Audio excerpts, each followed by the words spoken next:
पानी निर्मला ए जी बेता पानी निर्मला रोके Ganga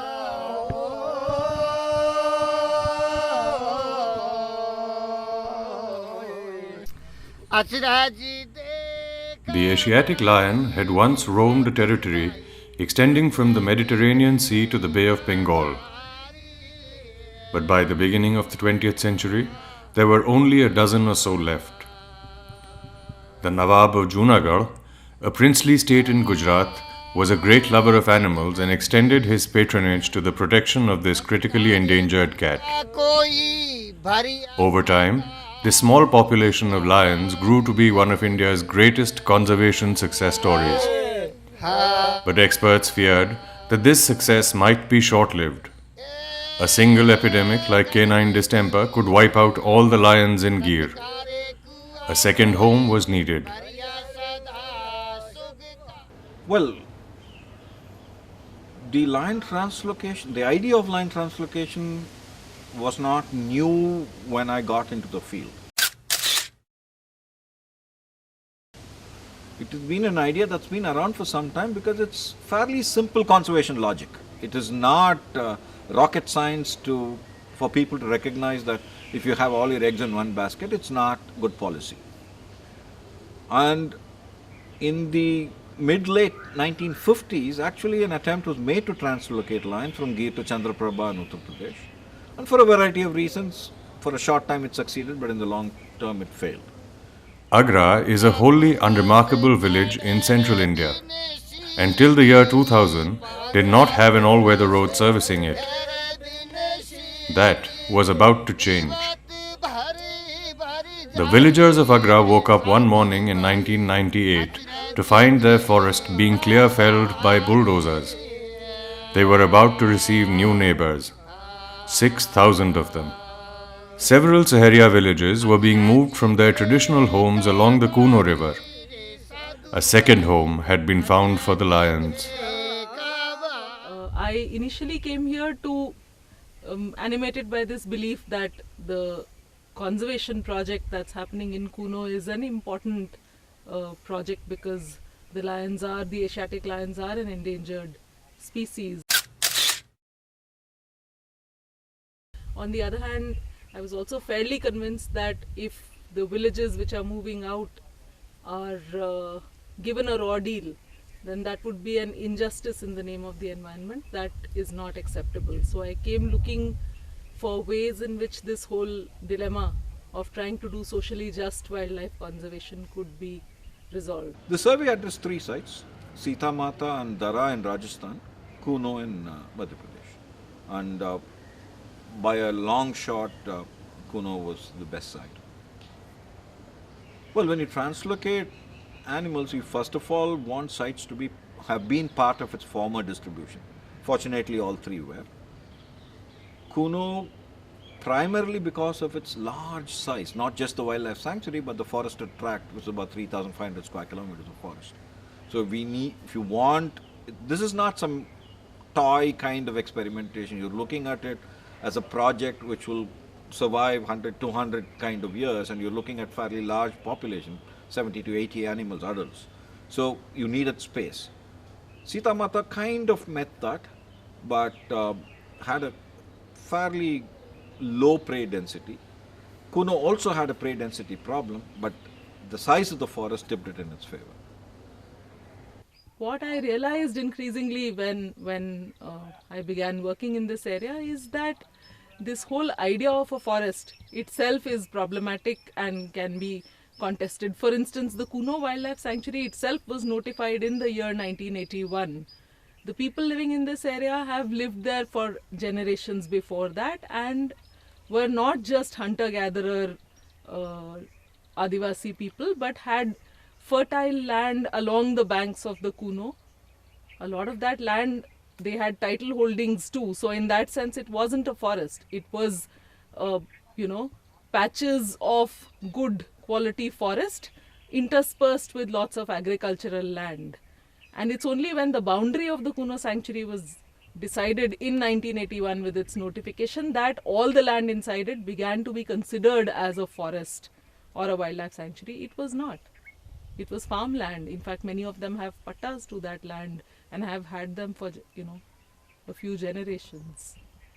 So the whole idea that the sanctuary is an inviolate sort of wild area that needs to be restored to its prior inviolate state is itself an idea that reality sort of conflicted with. नहीं sir, मुझे तो कोई मालूम नहीं है कैसे हुआ।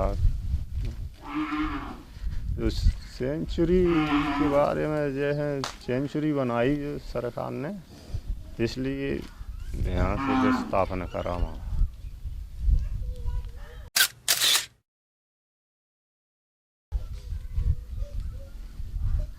जो पालपुर से आगे था,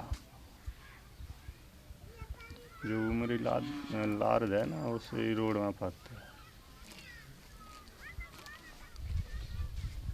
खेती करते, खेती किसान नहीं, और कुछ नहीं करते, खेती करते। You need to look at it at least two ways. One is what is the impact of wildlife on people, and what is the impact of people on wildlife.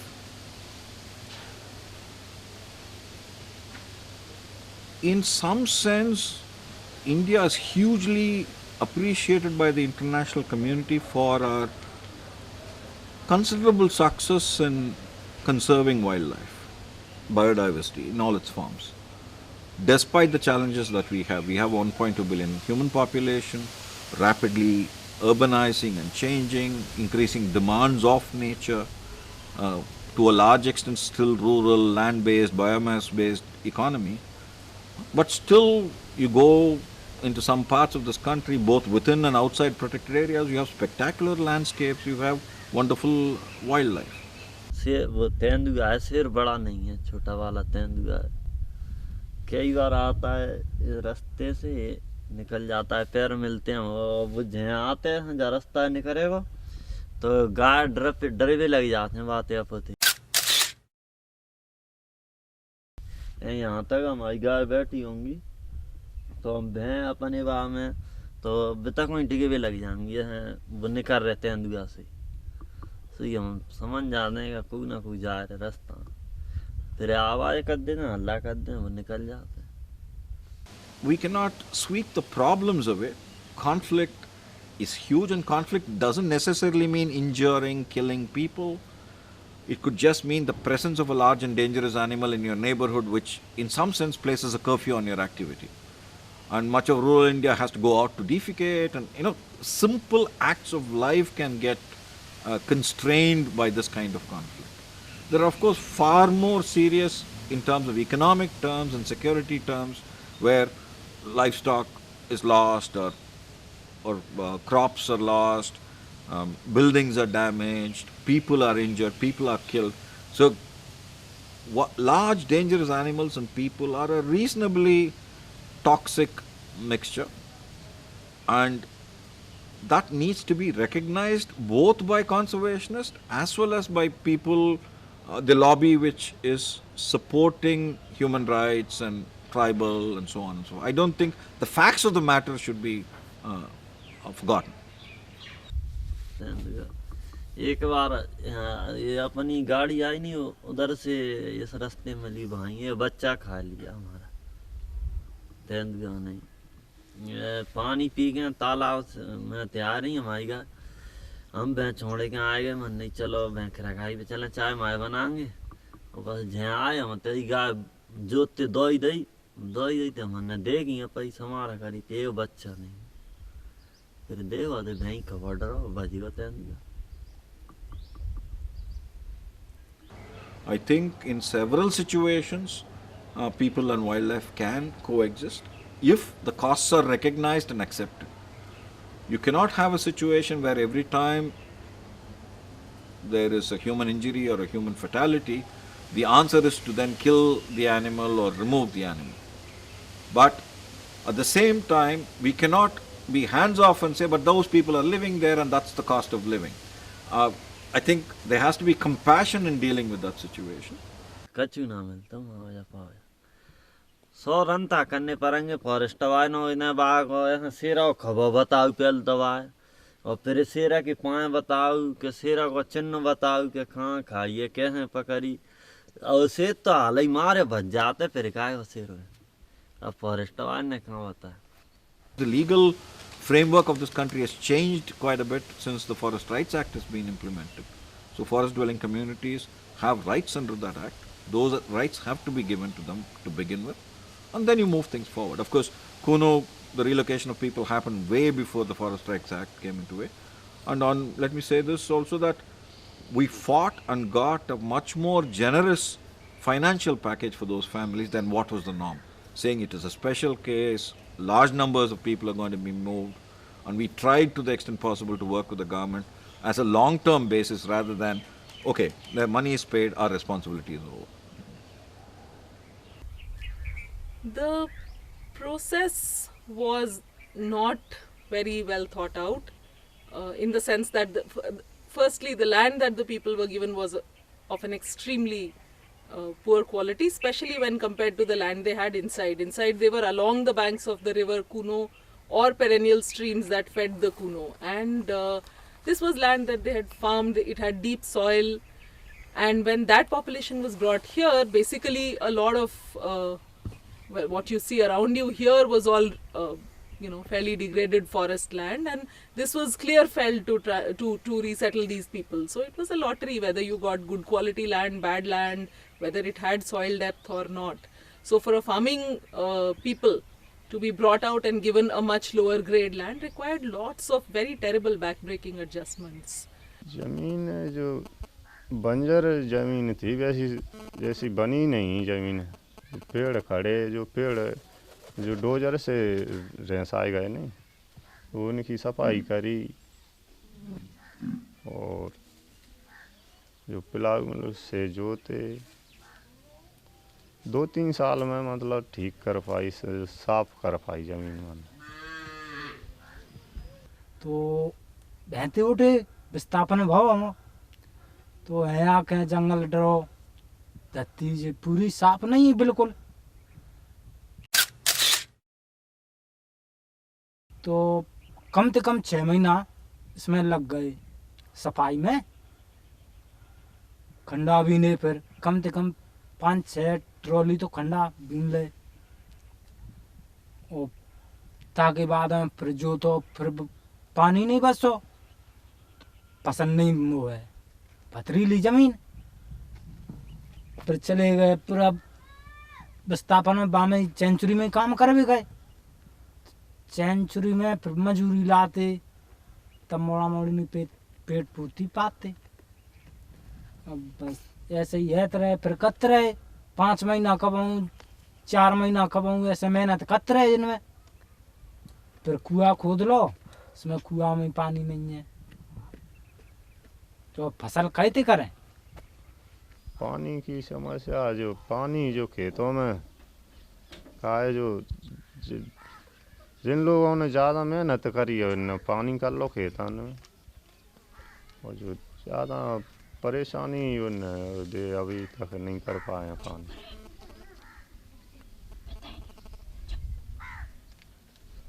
The forest inside Kuno was, it provided people with a range of things for their household requirements. You walk into a Sahariya home inside when they were living inside, and you would find that most of household artifacts were made out of something collected from their natural surroundings. It was far from the market, and you used what you had. It was also fairly tough living, but there were compensations in the form of abundance and familiarity. Outside, since the land was clear felled to make agricultural plots, natural resources were very scarce, and they didn't really have even basic things like fuel wood, water, etc. So in fact a lot of people didn't bring their cattle out, and in fact their cattle being the main reason why they were displaced, and they didn't bring the cattle out. The cattle stayed inside, they came out, and it was a time of fairly severe hardship for them.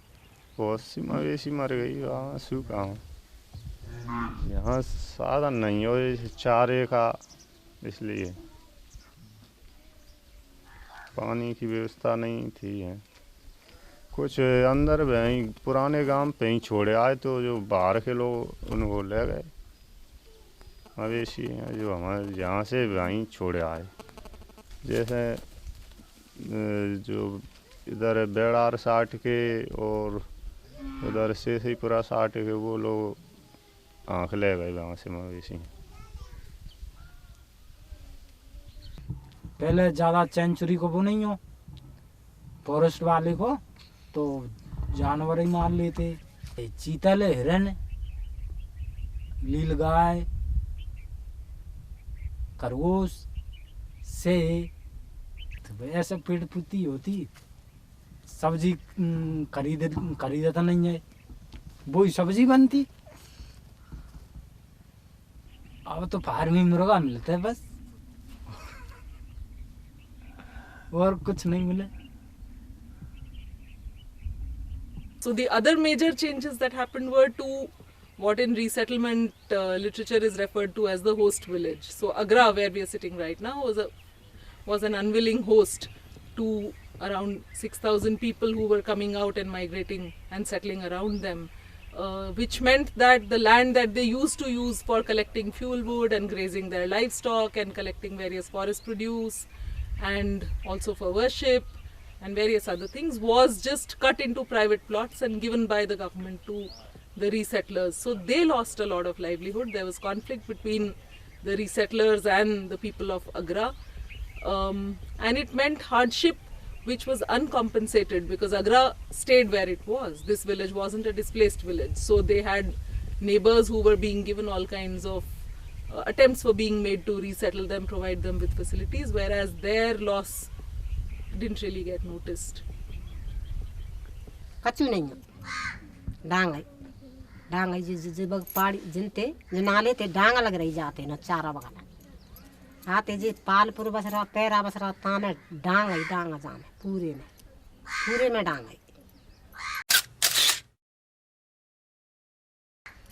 है। सपा नारा वगैरह रहते दिन शीतल रहते साबर रहते सगु रहता और जिगाम आए तब ते कचू ना रहा जी डांग आई पूरी है ते लगा के है ना पैरा पे ते लगा के नो जो डांग आई नदी आने गए जो नदी आनो है ताने डांग उता डांग आई जो सगा डांग आई पूरी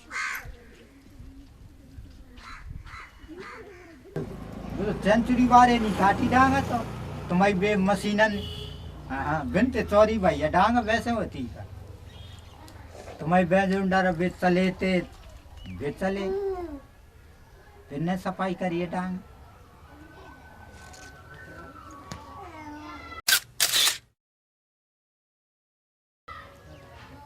सफाई करे करे कहते हैं सब सातों जाते को ऐसी जमीन करे के जोते जोते कहें रूम का फेंक के समय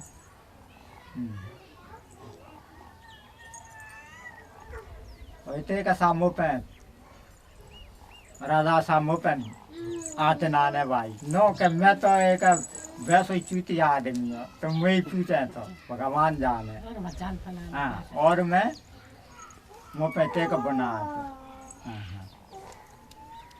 पहले मैंने को जिसे दाओ हम लकड़ी लाते आवा का जाते आवा का लेके बजे आते लकड़ी में अब मैंने को कुछ सुविधा ना जिगाम आ गए थे मैं लकड़ी ने को भुगत रहे घासा कूरे को पहाड़ी में तो घासा कूरा लाते नहीं है मजने में तो घासा कूरा काटते पहले उनको परेशानी आ गई है बहुत लकड़ी निकली शक है ये पत्थर में गांव में मिले नहीं अब जिनने बनाए कही थे पत्थर मिलेगा तो बनाएंगे मेरे को पत्थर बाबा का जान नहीं दिया फूल खाते ना आए हम पत्थर है लकड़ी ने को काले आ जाएंगे तो वहाँ में चौकी बन जाएगी तो मैंने को लकड़ी नहीं लान देंगे जलावे को लकड़ी नहीं लान देंगे है कुलाई मैंने पकड़ लेते हैं और हम क्या करेंगे फिर तुम्हें क्यों भाई साहब क्या करें मैंने को बहुत परेशानी आ रही है और गाँव में बैठे हैं ऐसा और जगह में नहीं आई तब मैंने कोई परेशानी नहीं गोंद ले आते लगाते चलाए को चले जाते तो कोई गोंद लाते तो आते गोंद बंद सब।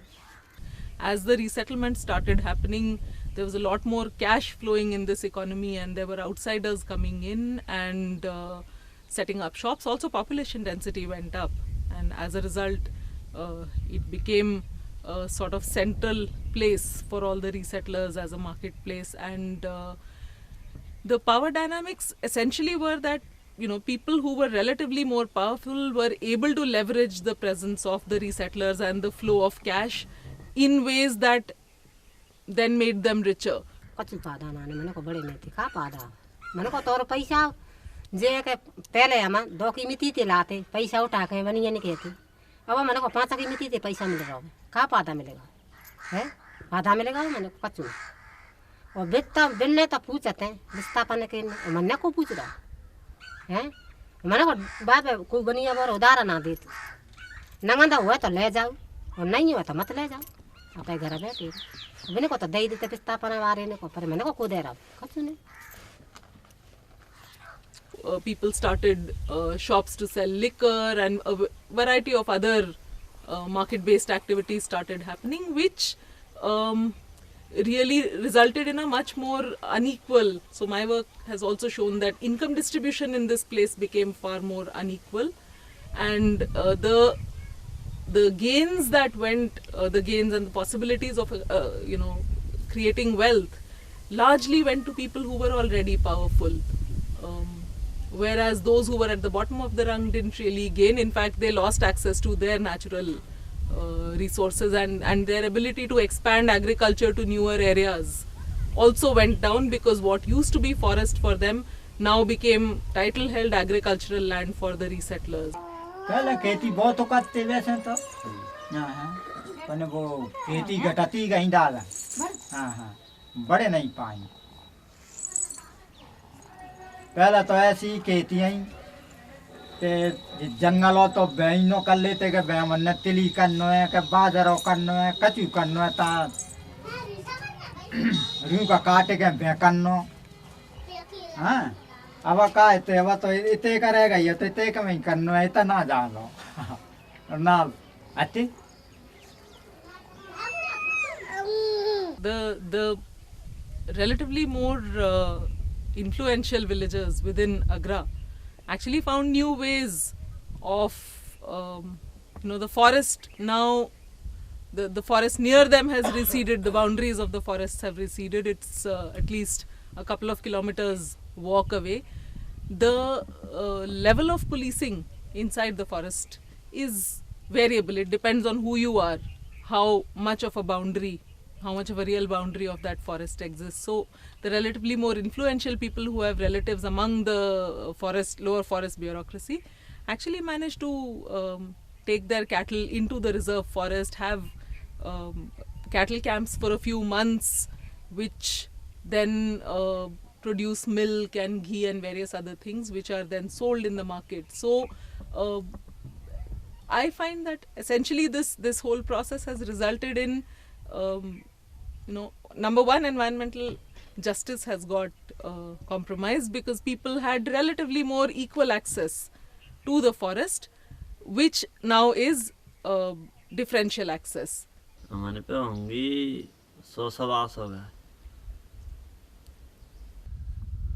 ये अपना क्षेत्र है जी अब जहाँ में जो है अगर आके हैं और जाए बाद में दूसरे इलाके के आए हैं तो वे तो चाहे जहाँ पे मवेशी ले ही जा रहे हैं पर अगर आके जो अपने घर ने त्यो माने बिन की परेशान है जो 28 गाँव आए हैं हमारी जमीन बने में गई है जंगल हमारा बिन में ख़त्म है वो और फिर बाहर के आगे जहाँ चराएं तो हमारी मवेशी तो भूखी न मरी जमीन हमारे पे कम है क्योंकि ये गाँव में चली गई अब बड़ी हवाई जी गाँव नहीं आए तो हमारी 15 बीघा जमीन है जहाँ 100 की 10-15 बीघा आंसू की नदी के किनारे पे अब बुझने को गई थी गाँव में तो फॉरेस्ट वाले नो परेशान करते हैं बाहर के और फिर ऐसे हम कुलाई हो चाहते हैं ताम बैठो टेढ़ो डरो होगा तो टेढ़ो ही रहेगा हमारी में और खटिया हैं मोल लेनी है हमारे घर लोहा के पलेंगे बनवा लेंगे अगर हमें जो आते हैं इन्हीं के ज़्यादा खटिया मटिया नहीं मिलेंगी पलेंगे लोग के डबल बैठे ऐसी व्यवस्था मिलेगी और ये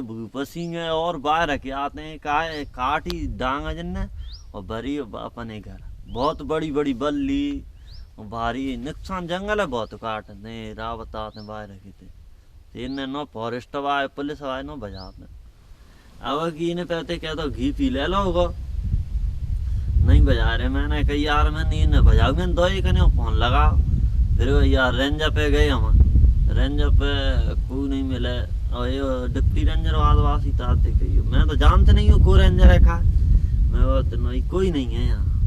और चाचे फिर मैंने सोपरा फोन करो, ये CCF है ना अधिकारी होता है बड़ा, CCF को और जिन्हें DF करो, फिर बिना नहीं ऐसी तरी कर दी माने ऊपर ते आधे साहब ब्याह गाड़ी आई तो सट बिड़ा दे बजी, नहीं तो ये नहीं बजा रहे।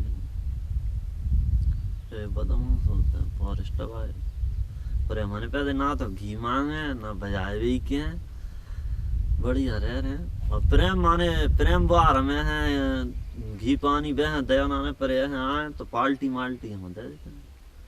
अब दरो आज ही बढ़िया वे माने हमने बिनते कई मन साव जैन 2-4 दिन में गाड़ी है ले जाओ घुमा ले जाओ करो गश्त दे जाओ करो बिहार। तो फिर मैंने बिना पाल्टी दे 2 किलो घी के बढ़िया लड्डू बाटी बनवाया बिना खबर। फिर हमारा नहीं कोई दबाव नहीं है मैंने पे कभी को दबाव हो। So there are some people who've moved out completely and can't go back except occasionally, whereas there are others who are routinely going inside, using the forest for livestock grazing, for collecting fuel, collecting timber for household purposes, but you need to have connections to be able to do that. The others have just coped by moving more towards the cities and towards areas where they can become wage workers. And there are of course people in between who leverage the situation depending on opportunities. So. अच्छा रहता है relation हम लोगों का, हम लोग उनमें घुले पिले रहते हैं, अभी हम में घुले पिले रहते हैं बस।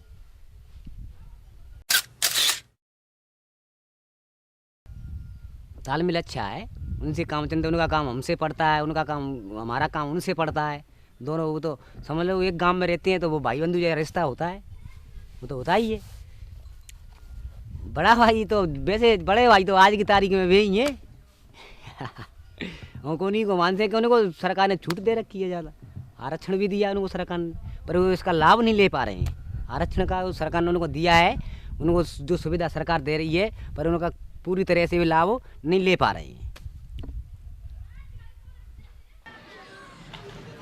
1999 में हुआ था विस्थापन। उस समय मैं तो यहीं था, पर मेरे पिताजी की जो ज़मीन थी और मेरा एक घर था वो पालपुर में था, तो उसकी वजह से हमारा सब मतलब यहाँ ज़मीन नहीं थी हमारे पास, सब कुछ तो वहीं था। यहाँ तो हम किसी की दूसरे की ज़मीन पे बटाई से काम करते। तो पिताजी मतलब 1999 में वहीं दोबारा से पहुँच गए। जब खेतीबाड़ी का कार्य मतलब मैं यहाँ करने लगा तो पिताजी वापस पालपुर चले गए, तो वो वहाँ रहते। तो उस समय ये विस्थापन का वो चला था, सर्वे हुआ, तो उसमें पिताजी ने मेरा भी नाम लिखवा दिया और अपना भी। तो उससे यहाँ आए जब 2001 में, तो पिताजी को भी प्लॉट मिला और मुझे भी मिला, दोनों को मिला। और मकान बनाने के लिए भी मिले थे थोड़े बहुत पैसे, तब से गया नहीं है वापस। आदिवासी सीट है, वो सीट उन्हीं की रिजर्व है, उसमें कोई और कोई वर्ग का तो खड़ा होता ही नहीं है, न तो पिछड़ा है न सामान्य है, कोई नहीं है। उन्हीं की रिजर्व सीट है, पूरे आपस में उनका तालमेल नहीं मिल रहा है, इसलिए वे 8 लड़ रहे हैं, 9 सदस्य लड़ रहे हैं उसमें। तो क्या है कि अब वे लोगों में इतना संगठन नहीं है, नहीं उनकी तो रिजर्व सीट है, अगर वो उसको एक खड़ा होता उनमें से तो सरकार से भी लाभ मिलता, निर्विरोध होने से सरकार से लाभ मिलता। जो 5 लाख मिलते हैं या 3 लाख मिलते हैं वो भी पाते हुए, अगर उनमें अगर दिमाग होता है या बुद्धि होती तो इस काम को कर सकते ना हुए, क्योंकि उन्होंने जाति तो वो एक ही है, तो एक समाज लड़ रहे हैं, तो भाई भाई लड़ रहे हैं। तो वे क्या है कि अगर इन्होंने तो एक लड़ता उनका वो भी लाभ होता तो पंचायत में काम बहुत ज़्यादा होता, वो अपने मोहल्लों में काम कराते। तो इन लोगों में इतना तालमेल नहीं बन रहा है कि वे एक रह सके।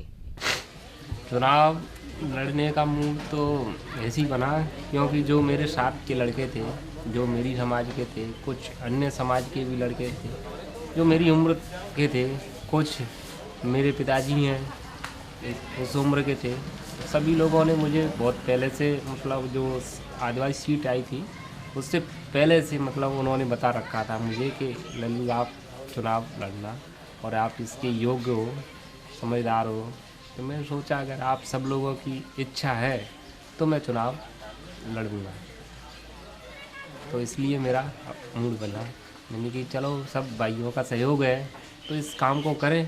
सहयोग नहीं होता तो मैं कभी इस चुनाव के चक्कर में नहीं पड़ता।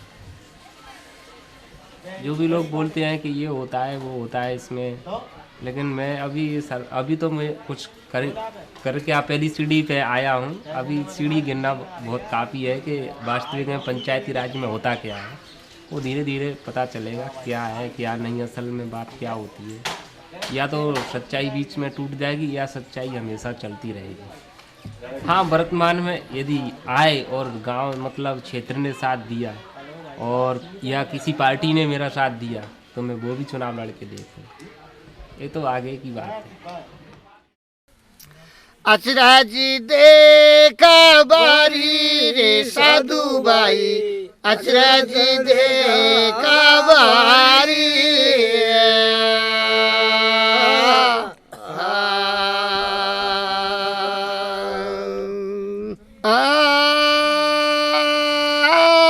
मर के तो फिर जिंदा तो हो गया, बिना भोजन बलदारी।